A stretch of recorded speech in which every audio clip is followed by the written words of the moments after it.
Hallo, der Blind Spectator für euch, gefunden und willkommen zurück zu einem neuen React. Wir sind wieder auf dem Kanal von No Rolls Barred, der ein Video gemacht hat, die 10 gemeinsten Brettspiele, die jemals gemacht wurden. Gemein natürlich im Sinne davon, dass man seine anderen Spieler abfickt. Das ist immer eine spaßige Sache, also würde ich sagen, schauen wir mal, was der da sich so rausgesucht hat und welche davon ich kenne. These days, it seems more important than ever to not be a massive wang, which makes it all the sweeter we can gather round Was, the eine table with Wang, some close Alter? friends, bask in the War warmth das and eine safety of Aubergine oder was? affectionate companionship, and then take a blowtorch to their hopes and dreams. Which begs a question, what makes a board game mean? After all, chess is all about destroying your opponent's forces, but it's not really mean. That's a central function of the game. Rather, a mean game is one that gives you opportunities for major conflict, betrayal, and punishment that you don't necessarily have to take, so that when you do, it goes beyond the mechanical and Twilight into the personal. Imperium. You should have killed me when you had the chance. Not everyone likes games that encourage you to specifically and gleefully ruin your friends, but those that do, really do, and hey, you devilish souls, I'm right there with you. This is a collection starter, and here are the 10 meanest board games ever made. You've been warned. Number 10, Munchin. So Munchin is incredibly successful. That's a good thing. The hobby always needs more top-selling titles beyond the usual family of household classics. It's a light, scrappy, cartoony little Habe ich auch natürlich das Grundspiel und ein paar Erweiterungen dafür. Crawlers, but also, damn, a lot of gamers hate Munchin. See, in the game, you and your friends play as adventurers trying to get to level 10, picking up a whole load of wacky, tongue-in-cheek cards that let you buff up your character, skip levels, cast spells. It's really silly stuff. So you go up a level primarily by beating monsters, but here's the thing. To defeat tougher monsters, you'll most likely have to ask for help from other players, bribing, begging, threatening, negotiating. That can be a lot of fun, but the closer you get to level 10, not only will your friends refuse to help you, they'll start to actively sabotage you with their cards. One lets a player steal one of your levels, which is some nonsense. Or more likely, they'll just watch you die so they can loot your cards once you're dead. And man, that can really make you feel a way about your friends. If you like messing with each other, great, but the game does have a tendency to drag on, with everyone just tripping each other up over and over again before they can get to the finish line. Number 9, The Estates. Oh, the number of times I've gotten awfully cross playing The Estates. In the game, you're playing as corrupt construction companies raising buildings on these 3 lines of empty lots. On your turn, you select one of these pieces to be up for auction. Whoever wins it gets to put it on the board, where it becomes either an unfinished building or maybe a roof, which then finishes off a building. And the game ends when 2 of these rows are filled with finished buildings. But here is where the game bears its incredibly sharp teeth. Tall buildings score more points. That's nice, but only for whoever's the same color as the topmost cube. That's mean. The buildings in the 2 finished rows score points for whoever owns them. That's nice, but all the buildings in the unfinished row have those points taken away from players who own them. That's mean. You can bid for these pieces, which can shorten a row, making that row quicker and easier to finish. That's nice. Other players can buy these pieces and use them to extend the row your buildings are on, making it much less likely they'll be finished, and now you're going to lose all your points when the game ends, and that's when fists hit the table and we share some carefully chosen words. There are so many ways to hurt people in The Estates, but it's such a great and addictive little system of bidding and backstabbing. Number 8, City of Horror. In most zombie movies, the real monsters aren't the zombies, but the survivors who lose their humanity along the way. Ditto in City of Horror, where the real monsters are the arseholes around the table that leave you to die and eat your snacks as they do it. In the game, you'll be controlling a group of survivors hiding out in various buildings, fending off the horde of shambling brain enthusiasts. You end by surviving as long as you can and getting as many of your characters as possible to the chopper, insert gif of Arnold Schwarzenegger. But here's the thing, a lot of the game is governed by voting, because what would a post-apocalypse be without self-imposed governance and the resentment that brings? You vote to divvy out supplies, which arrive each round. Most of your characters have one-off powers that can sway vote, and meanest of all, when zombies overrun a building, instead of them swarming in and everyone dying, people in that building hold a vote to see which one character gets sacrificed to the mob. And that's tense. It's a fascinating little game that uncannily manages to recreate the feeling of a group of people turning into self-serving monsters when their backs are against the wall. But it also gets real personal real quick. Number 7, Survive Escape from Atlantis. The classic game of sharks and bastards. Survive is a game that sees you play a bunch of people on an island slowly sinking doch, into das the kenn sea, ich. trying to board boats and sail to the safety of the surrounding shores. Any islander that makes it to the shore when the game ends will net you the number of points on their bum. Hey, nice bum, islander. Here's the problem though. Every player's turn, that player gets to choose which island tile disappears into the sea, starting with beach tiles, Und nach einer Runde forest, verrecken die im and Wasser. mountain. Oder Any so, player glaube ich. pieces that are on a tile that gets removed falls into the sea. Sorry about that. As the game progresses, more and more sea creatures will join the survivors in the sea. Creatures that players can control using this evil creature die. Whales destroy boats, dumping everyone the drink. Sorry about that. Sharks eat all player pieces in the same space as them, permanently removing them from the game. Sorry about that. And sea serpents eat boats and people all in one go. Not at all sorry about that. It's a vicious little game of deliberately destroying each other as you flee for your lives, like Titanic, but everyone's Billy Zane. Number 6, Citadels.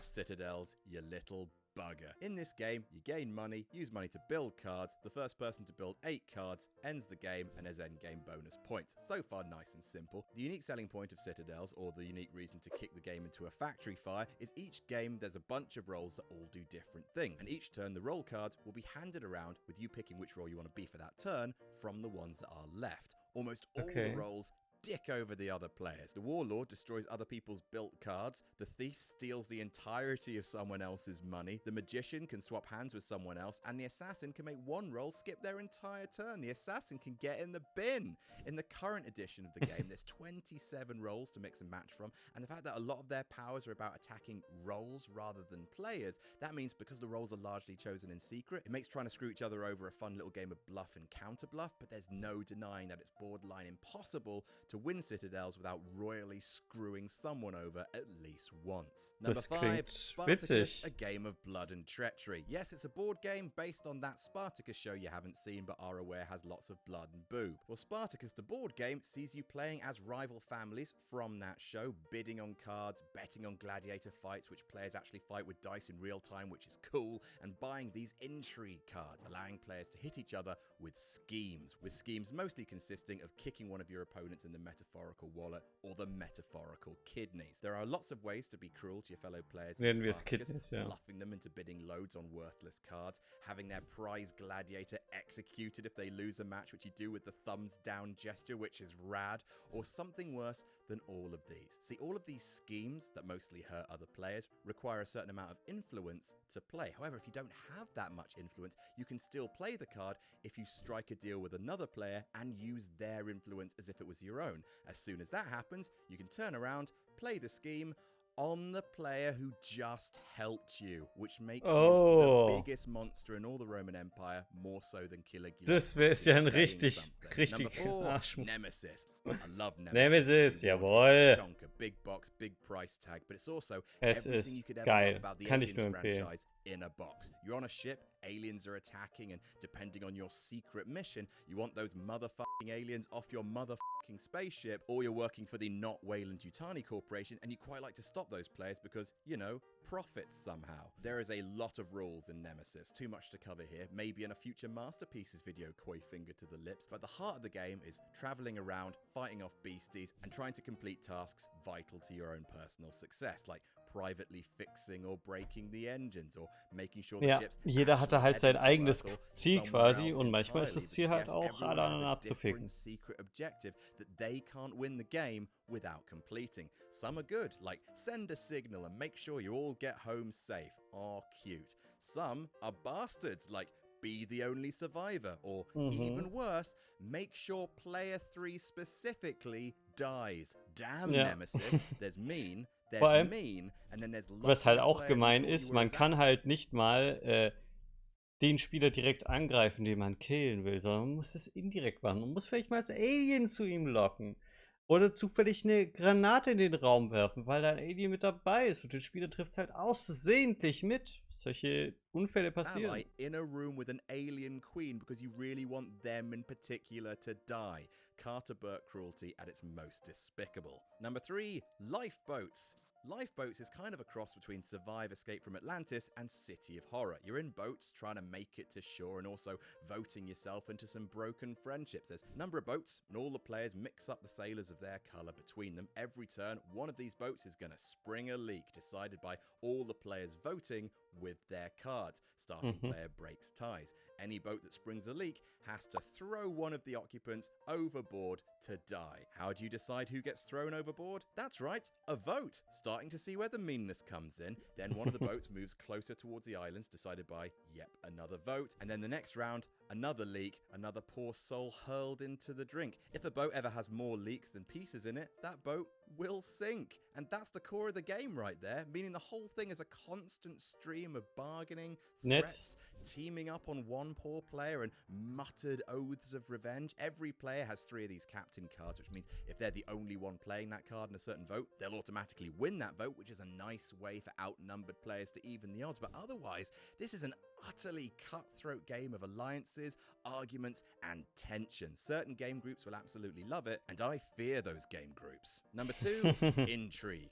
How can such a small box contain so much cruelty? Intrigue is a tiny little game in which each player has a court made up of 4 locations, each paying out a different amount of money every round, and 8 of these scholars, 2 priests, 2 scribes, 2 doctors, and 2 scientists. Throughout the game, people will be sending their scholars to your court, hoping you'll take them in and give them a job, and double hoping you'll install them in the 10,000 ducat part of your court, earning them a thick 10 Gs every round. However, you can only have 1 scholar of each type working in your court. So what if someone else's scribe wants to replace a scribe already working there? What if 2 scientists apply to work there at the same time? How do you choose? Why, bribery, of course. Sweet, filthy kickbacks. But here's a trick that makes intrigue uniquely mean. In most board games, bribes make a deal binding. If you agree to do a thing for cash and they hand it over, you have to do it. In intrigue, no deals are binding. Someone can pay you 6,000 ducats to give them a job in the highest paying area of your court. You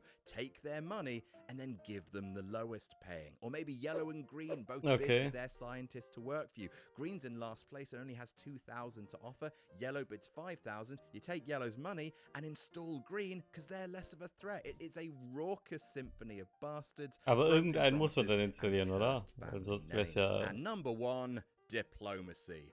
Of course. I mean, the game's unofficial tagline is ruining friendship since 1959. It's brutal. In Risk, in order to conquer a country, you roll dice. Diplomacy takes dice out of the equation, meaning the only way to move into a region is if the attacking army has more support than the defending army. Players can support themselves from neighboring areas, but way more likely they'll rely on the support of their biggest air quotes ever written, allies. And man, no betrayal plunges a knife deeper into your soul than a diplomacy betrayal. The game depends on you breaking off and having private chats with people, investing serious time and emotional weight into a plan.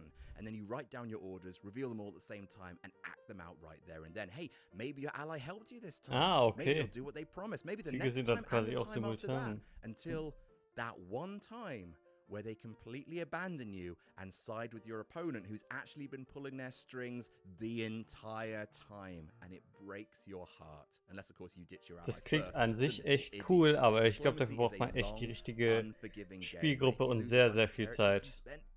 Is fighting from underneath. The idea of spending all that time crafting a plan only for it to come crashing down at the whim of a chucklehead, to some, that's the most thrilling a board game can get. To others, that is the blueprint to grievous bodily damage. And that's our list. What's the meanest board game you've ever...